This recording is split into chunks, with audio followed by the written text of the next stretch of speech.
Ito ay isang kwento na matagal ko nang sinasabi o ikinikwento sa aking mga apo, na hanggang ngayon ay tumatatak pa rin sa aking mga alaala nung ako ay napadpad sa isang barangay sa lungsod ng Capiz. Nangyari ang lahat noong taong 1955. Ako ay natasan ng aking mga kamag-anak na pumunta sa aming probinsya sa Capiz bilang maging isang caretaker sa aming lupain sa probinsya. Agad naman akong pumayag dahil din sa matagal ko nang ninanais na makapunta sa lugar na iyon. Doon kasi lumaki ang aking mga namayapang ina at ama. Eksaktong 24 anyos din ako noong mga panahong iyon.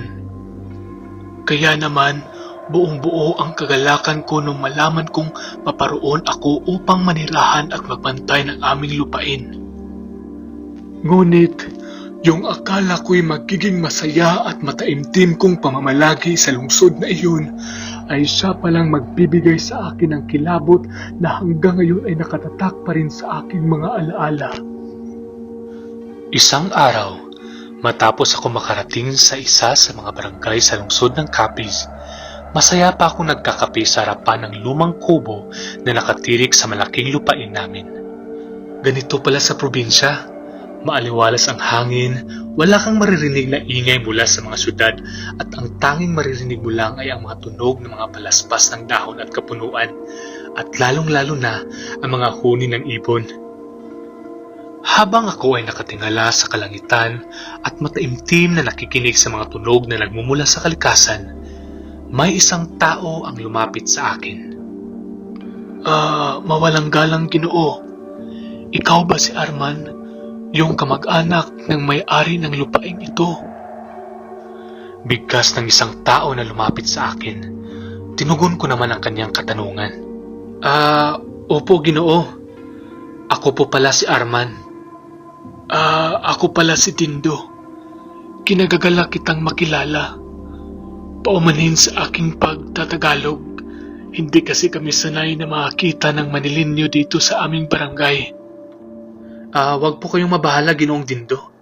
Naparito lamang po ako dahil inatasan ako ng aking mga kamag-anak na magbantay nga raw sa lupain ito habang sila ay nasa lungsod ng Maynila. Sabi ko sa lalaking nagngangalang Dindo. Maya-maya, muli itong nagsalita. Oo nga pala. Arman, tama ba? Nagkakatay kasi ako ng baboy. Hayaan mo sa susunod na mapadaan ka sa palengke o mapadaan ako dito, bibigyan kita ng tipak ng karne. Bigkas ni Ginoong Dindo habang ito ay nakangiti sa akin.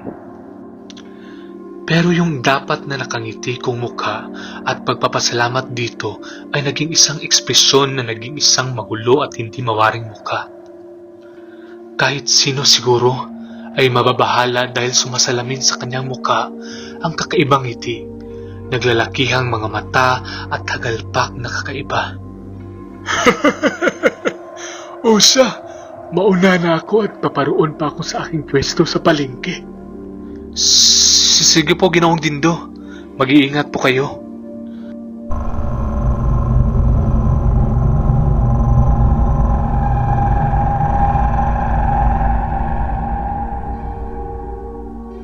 Lumipas ang ilang araw, habang ako ay nagkukuha ng tubig sa balon malapit sa aking tinitirahan, ay bigla akong narinig ng tinig na di kalayuan, isang tinig ng boses na tila may pamilyar sa akin. Nang lingunin ko ito, nakita ko si Ginoong Dindo na unti-unting naglalakad papalapit sa akin at may daladalang tipak ng karne ng baboy. Arman! Buti nakita kita. Kanina pa ako nagtatawag sa'yo doon sa barong-barong Pasensya na po, Ginoong Dindo. Nag-iigib po kasi ako ng tubig para may maimbak ng tubig sa barong-barong bago magtag-ulan. Ganun ba? Tulungan na kita. Ay, huwag na po. Kaya ko na po, Ginoong Dindo. Ganun ba? Oo nga pala. Baka wala ka pang panghapunan. Ito, karne ng baboy. Huwag na po kayong mag-abala, Ginoong Dindo. Hindi. Para sa'yo talaga ito. Sige na, tanggapin mo na. Bigkas ni Ginoong Dindo habang ito ay pinipilit na iabot, at may kakaibang ngiti at naglalakihan ang kanyang mga mata. Dahil sa hiya ko ng mga panahong iyon at gayon din sa pagkabalisa sa kanyang postura, tinanggap ko na lamang ang dala-dala nitong karne ng baboy at nagpasalamat. Maraming salamat, Ginoong Dindo. Hayaan niyo po pag ako naman po ang may dala-dala, aabutan ko rin po kayo ng grasya. Naku! Huwag ka na mag-apala. Sagot nito sa akin na may kakaibang ngiti habang ito ay nakatitig sa akin.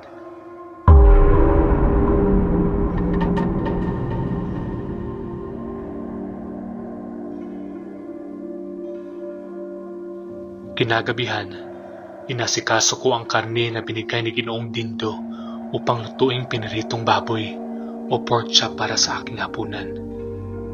Ngunit, bumabalik pa rin sa aking isip ang mukha at asta na pinakita sa akin ng Ginoo. Maya-maya pa, napansin kong malapit nang maluto ang baboy. Kaya naman, naghahain ako sa lamesa upang makakain ang aking hapunan. Makalipas ang ilang minuto, natapos na ako sa aking hapunan. Pero bigla na lang sumakit ang aking tiyan. Yung tipong patuloy lamang sa pagkirot ito.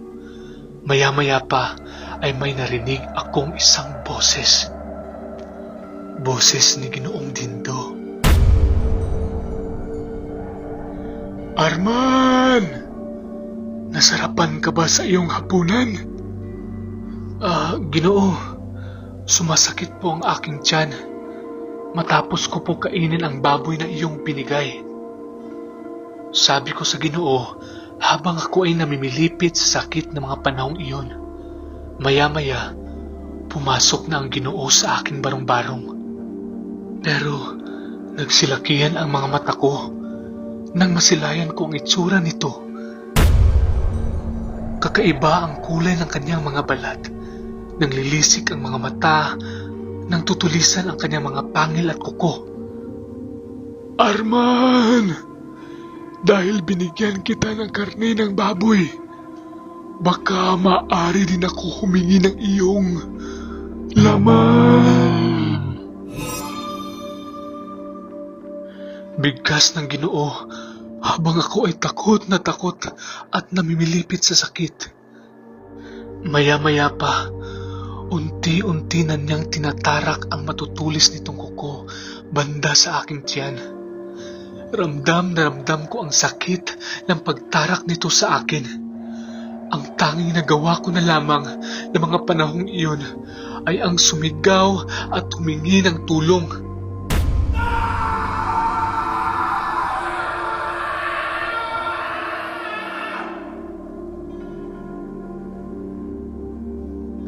Makalipas ang ilang minuto, tuluyang nasagawa na ng Ginoo ang kanyang binabalak sa pagkuha ng aking laman.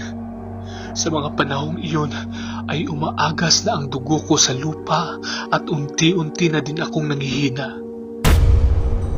Pero bigla akong nakarinig ng tunog mula sa labas. Paparoon ito sa aking baryo. Kitang-kita ko din ang mga dala nitong sulo. Agaran naman lumikas si Ginoong Dindo. Aktwal pang hinabol ito ng mga taong nakakita nito. Agad naman akong tinulungan ng mga barangay tanod at mga tao doon noong mga panahong iyon.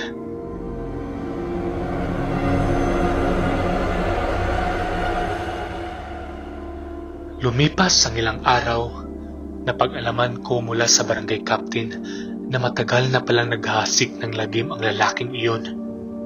At ang kanyang binibigay na mga kaninang baboy umano ay wala itong katotohanan dahil ang laman o karni pala na iyon ay karni mismo ng kanyang nabibiktima. Napag-alaman ko din na aswang ang lalaking iyon. Simula nun, humingi ako ng pahintulot sa aking mga kamag-anak na ibenta na lamang o sila na lamang ang magbantay ng aming lupain. Dahil simula ng malagim na pangyayaring iyon, ay hindi ko na pinilit na magtagal pa sa probinsya ng Capiz.